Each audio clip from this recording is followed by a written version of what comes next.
This is the World Tier 4 Level 75 update to the Frost Sorcerer build. We're cruising through difficult content solo and in a 4-man group, and it's pretty good in PvP too. If you're not at World Tier 4 yet, I also have leveling guide videos showcasing the evolution of this build over time. I have, however, learned a lot from playing Frost Sorcerer, so this video will still be important to gain that knowledge before even reaching World Tier 4. Before we get started on the skill tree and the Paragon board, I want to give you some tips on how to gear up and play this build. At the end of the video, I am going to have a full uncut nightmare dungeon so you guys can see the full gameplay of this build if you want to watch that later. As you get higher in level and you want to push these higher nightmare dungeons, survivability is going to be an issue.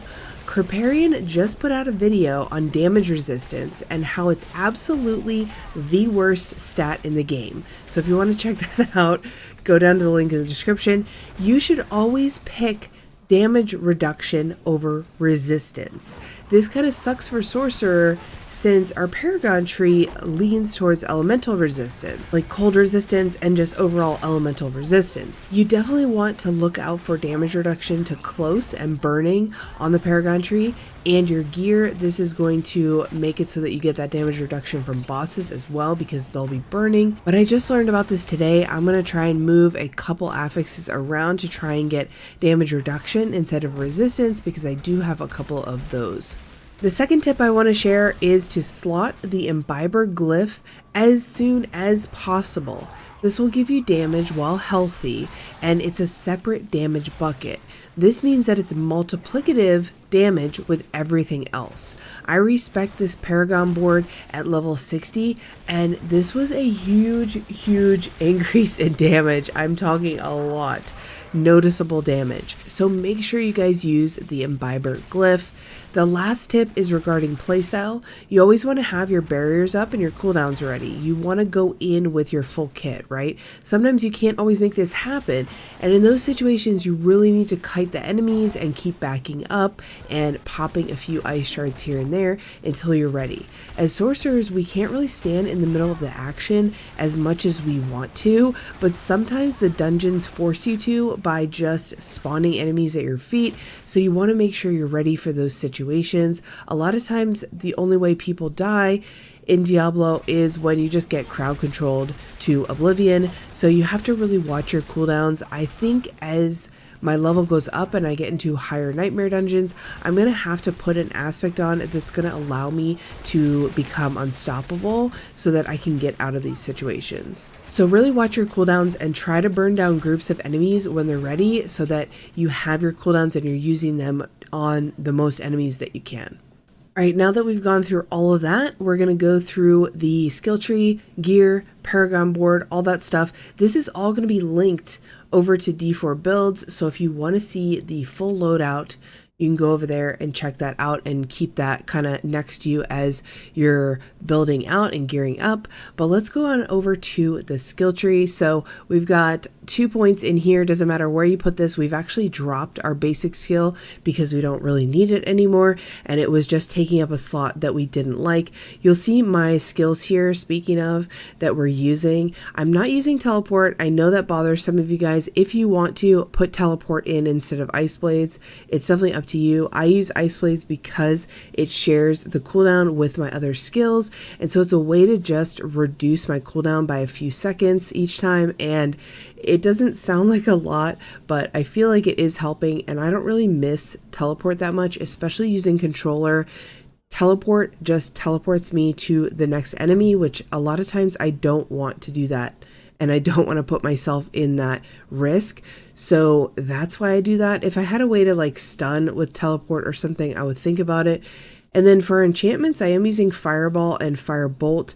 Now you could swap this out for Ice Shards. If you want just more DPS with your Ice Shards, you could put that in there. If you're playing with a group, using Fireball in that first enchantment is really nice, and it allows for kind of just a group burn down, if you will. But so we put 2 points into here. I mean, you could go like this, it doesn't really matter, but you need 2 to get down to the next. Here's our next cluster here. We've got Fireball for the enchantment, and then we've got Ice Shards. You want to try and get as many points into Ice Shards as you can from your gear. I'm up to 9 now with just my gloves, I think it is, that have ice shards. We'll go over the gear in a second, but we're going to go over to, while you have a barrier active, ice shards treat enemies as if they were frozen. We're pretty much always going to have a barrier active, so they're always going to ricochet off of frozen enemies, aka any enemy, while you have a barrier. We take Devastation for that max mana just to get down to core skills, dealing increased damage when cast above 50. Then over on the defensive skills, we're going to be taking Flame Shield and Ice Armor, and then we're going to go into mana cost reduction and mana regen here, so we're getting our mana back really quickly when we have both of those. And then Frost Nova, we just stuck the rest of our points into here just to lower the cooldown. It's still at 20 seconds, which is pretty long, so any cooldown reduction you can get on your gear to get this lower is really helpful, but we're going with the vulnerable one here. It makes bosses vulnerable for 6 seconds, which is usually all you need, to be honest, if you're solo. Then we also have Glass Cannon. I have a 6 out of 3 because I have an amulet that has a +3, which gives us 36% more damage, and you take 18% more damage. Moving down to Conjuration, we've got Ice Blades here. Now I know this is like probably a controversial pick, but I use this because 20% of enhanced Ice Blades cooldown reduction is applied to your other skills. So every time Ice Blade hits a vulnerable enemy, you're going to get a 0.5 second cooldown, and then 20% of that is going to go to other skills. So it's not a lot. Listen, it's not a huge amount, but it's something that you can just have passively going in the background. I already had 2 Ice Blades, so I was like, let's just use it. Like I said before, if you want to use Teleport, you can use Teleport. If that's something that makes you more comfortable, that's completely fine. If you want to drop Ice Blades and you just want to put more points into your defensive skills, you could do that too. I mean, that is definitely an option. And then we've got Precision Magic for the lucky hit chance, Align the Elements for that damage reduction. This procs a lot. This is helping our ass with the damage reductions against elites. And then we've got Using a Cooldown grants 10% of your max life as barrier. So this is just giving us another barrier. Moving down to the mastery, we've got Inner Flames just to get to Devouring Blaze. This is a 3 out of 3. This is going to give you increased critical strike damage against burning enemies. If they're immobilized, it also increases it, which we are going to be immobilizing with our Flame Shield.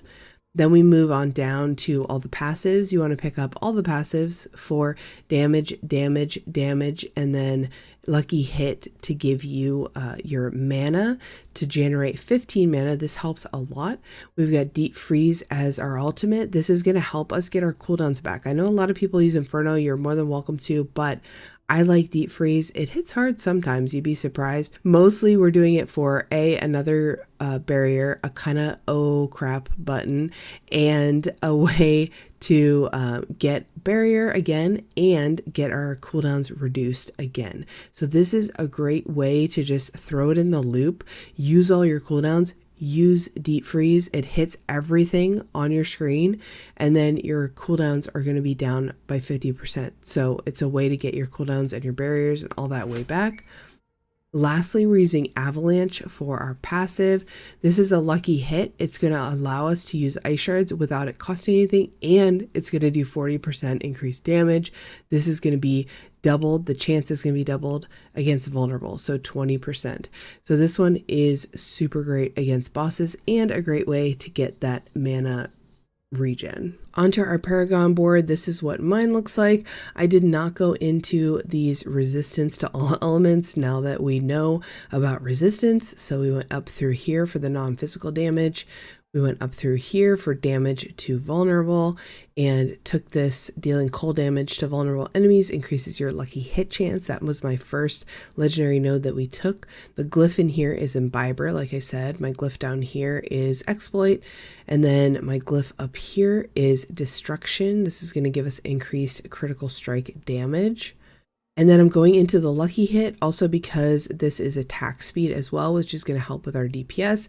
And then down here, we've got damage to burning and damage to elites. And then we're going to exit up out here. As far as gear goes, let's go through the aspects. Again, I'm going to have a link to D4 builds if you want a good overview of all the aspects that I would like to use. Sometimes I use different ones because I've got different gear and I don't have the exact aspect that I want to put on there. But on our helmet, we've got you heal for life per second for each close enemy. This is a nice little extra heal. Obviously mine's at pretty low roll, so I'd love to get a little bit higher of a roll because 172 per second is not a lot when you have 5400 health. I have health gems on all my armor, by the way. That's mostly for our barrier percentage. For your helmet, the perks on your helmet you want to look for cooldown reduction and crowd control duration. For our chest, I've got Flame Shield, lets you move unhindered. Enemies you move through while Flame Shield is active are immobilized. This is going to help immobilize them and also proc this, so we're going to be doing more damage to them if they're immobilized, stunned, or frozen. Perks to look for on the chest are that damage reduction, flat damage, and max life. Then moving on to our gloves, we've got our ranks of ice shards on our gloves, so definitely look for that. And then you want to look for crit chance on your gloves because this is the highest chunk of crit chance that you're going to get.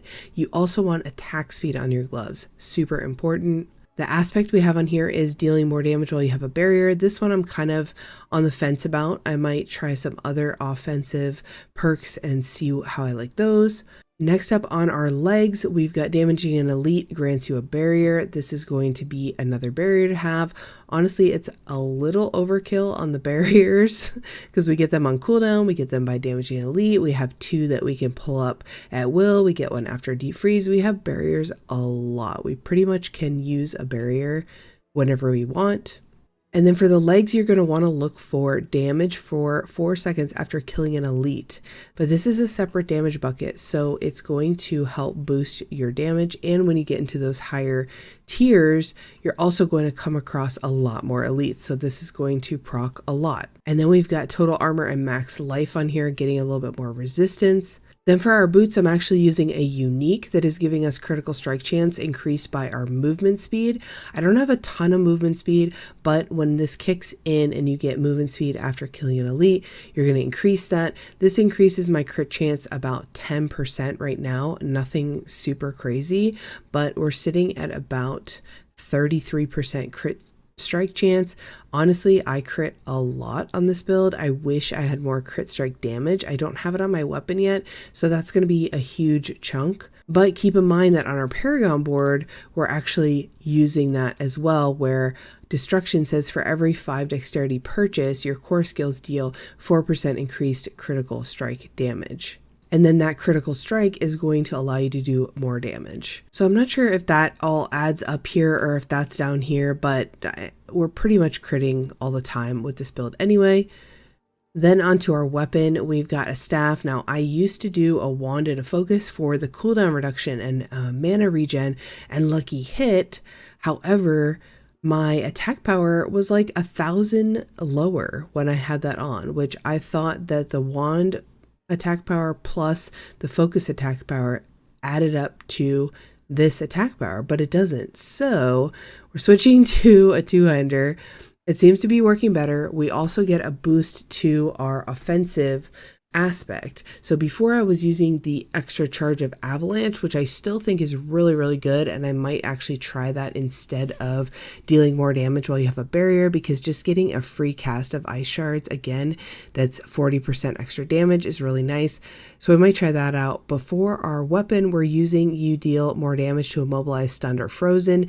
This is going to affect pretty much any enemy that you are going up against, and it's going to affect bosses when they get stunned and fall down, right? And then finally, our jewelry, I have emeralds on here, but you could really put whatever you want. I just hate poison. But we've got our ice shards aspect on here that pierces and deals less damage per subsequent enemy hit. Really, really good aspect to grab. You can get it in the codex. But our amulet's also going to give us mana cost reduction, crowd control duration, movement speed, which is great for our unique boots, and +3 ranks to glass cannon passive. Now I did try this one right here. I leveled it up and everything. I did try this. They gave us 3 ranks of the permafrost passive instead of glass cannon. Permafrost is our damage to elites.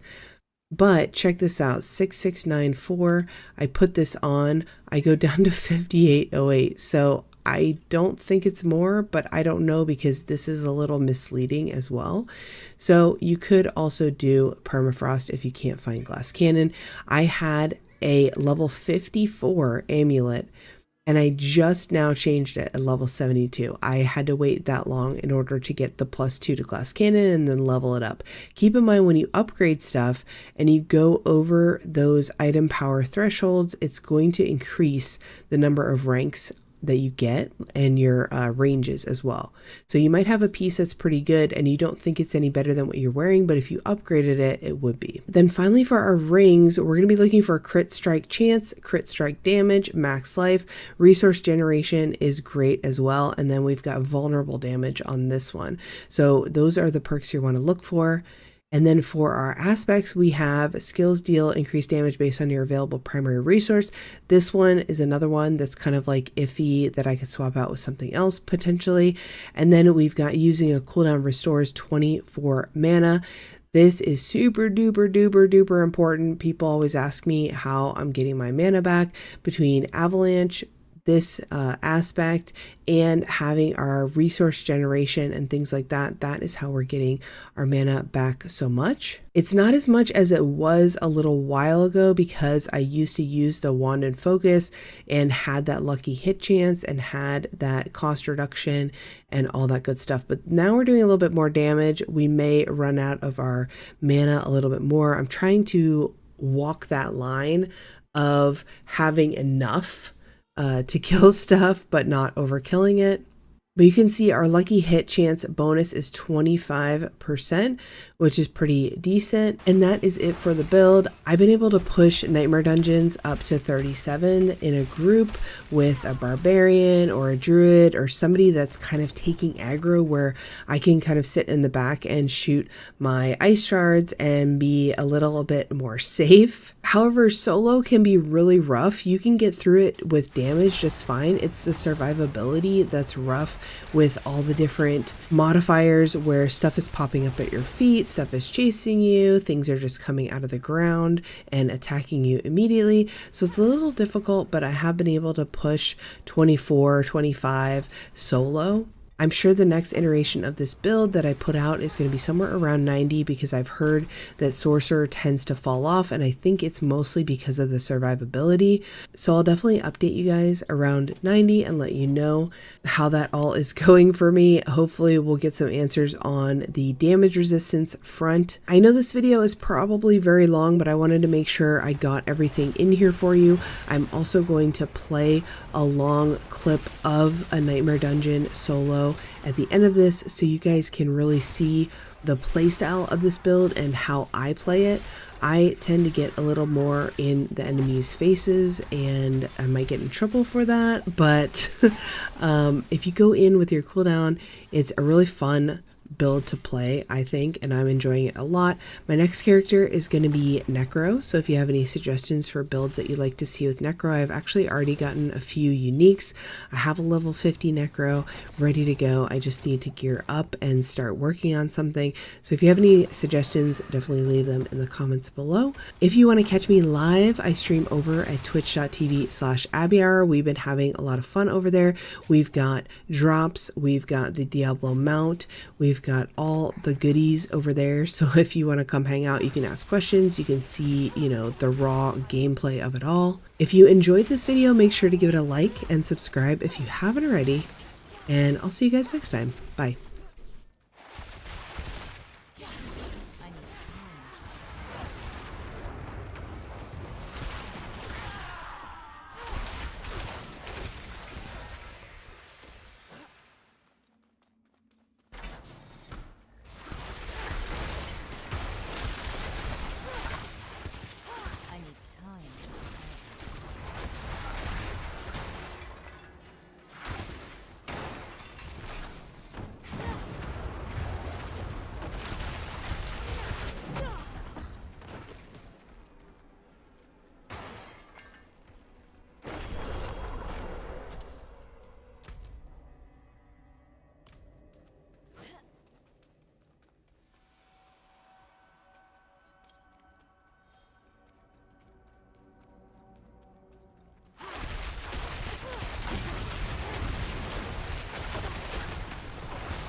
yet.